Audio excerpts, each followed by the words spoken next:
ಎಲ್ರಿಗೂ ನಮಸ್ಕಾರ.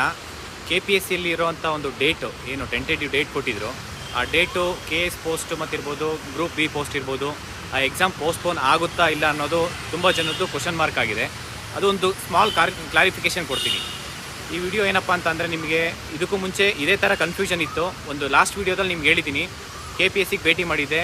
ಅದರಲ್ಲಿ August 25 ಸೆಕ್ರೆಟರಿ ಸರ್ ಎಕ್ಸಾಮ್ಸ್ ನಡೆಸ್ತೀನಿ ಅಂತ ಹೇಳಿದರು.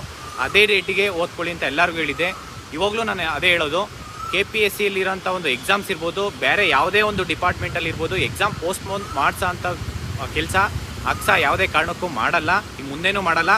ಆ ರೀತಿ ಏನಾದರೂ ಮಾಡಲೇಬೇಕು ಅಂತಂದರೆ ಅದರಲ್ಲಿ ಗ್ರೂಪಲ್ಲಿ ಪೋಲ್ ಕಂಡಕ್ಟ್ ಮಾಡ್ತೀವಿ, ಅದ್ರ ಪ್ರಕಾರನೇ ನಾವು ಮಾಡೋದು. ಪ್ಲಸ್ ಏನಪ್ಪ ಅಂದರೆ, ನಾವು ಇವಾಗಿನ ಪರಿಸ್ಥಿತಿಯಲ್ಲಿ ಒಂದು CT ರಿಸಲ್ಟ್ಸ್ ಬಿಡಿಸೋದಿರ್ಬೋದು, KPCL ರಿಸಲ್ಟ್ಸ್ ಬಿಡಿಸೋದು ಅಂತ, ಮತ್ತು PC ವಯೋಮಿತಿ ಜಾಸ್ತಿ ಮಾಡಿಸೋಂಥದ್ದು, ಇದ್ರ ಬಗ್ಗೆ ನಾವು ಹೋರಾಟ ಮಾಡ್ತಾಯಿದ್ದೀವಿ.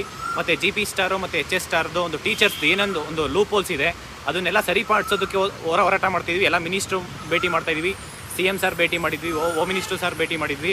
ಈವನ್ PSI ರಿಸಲ್ಟ್ಸ್ ಬಿಡಿಸ್ಬೇಕಾಯಿತು, ಅದ್ರ ಬಗ್ಗೆ ನಾವು ಹೋರಾಟ ಮಾಡ್ತಿದ್ದೀವಿ ಹೊರತು ನಾವು ಯಾವುದೇ ರೀತಿ ಎಕ್ಸಾಮ್ಸ್ ಪೋಸ್ಟ್ಪೋನ್ ಮಾಡೋದು ಇಲ್ಲಿವರೆಗೂ ನಾವು ಕೈ ಹಾಕಿಲ್ಲ. ಅದು ಏನಾದರೂ ನಾವು ಆ ಸಂದರ್ಭ ಬಂತಂದರೆ ಪ್ರತಿಯೊಬ್ಬರು ಗ್ರೂಪಲ್ಲಿ ಪೋಲ್ ಹಾಕ್ಬಿಟ್ಟೇ ಮಾಡೋದು. ದಯವಿಟ್ಟು ನಾನು ಇವಾಗಲೂ ಮತ್ತೊಮ್ಮೆ ಹೇಳ್ತಾ ಇದ್ದೀನಿ, KS ಎಕ್ಸಾಮ್ಸ್ ಓದೋರು ಎಲ್ಲರೂ ಅಷ್ಟೇ, KPSCಯಲ್ಲಿ ಅಫಿಷಿಯಲಿ ಏನಾದರೂ ವೆಬ್ಸೈಟಲ್ಲಿ ಬರುತ್ತಲ್ಲ, ಅಲ್ಲಿವರೆಗೂ ನೀವು August 25 ಎಕ್ಸಾಮ್ಸ್ ಇದೆ ಅಂದ್ಕೊಂಡು ದಯಮಾಡಿ ಎಲ್ಲರೂ ಅದೇ ಡೇಟಿಗೆ ಎಕ್ಸಾಮ್ಸ್ ಓದ್ಕೊಳ್ಳಿ.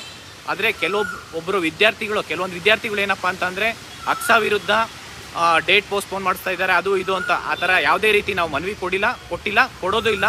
ಕೆಲವೊಂದು MP ಮತ್ತು MLA ಕೊಟ್ಟಿದ್ದಾರೆ, ಅದು ಕೆಲವೊಂದು ಸ್ಟೂಡೆಂಟ್ಸ್ ಮಾಡಿಸಿರ್ಬೋದು, IBPS ಎಕ್ಸಾಮ್ಸ್ ಇದೆ ಅಂತ ಹೇಳಿ.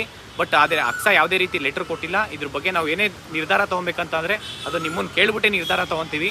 ದಯವಿಟ್ಟು ಎಲ್ಲರೂ August 25 ಎಕ್ಸಾಮ್ಸ್ ಇದೆ ಅಂತಲೇ ಎಲ್ಲರೂ ಚೆನ್ನಾಗಿ ಓದ್ಕೊಳ್ಳಿ. Thank you so much. ನಮಸ್ಕಾರ.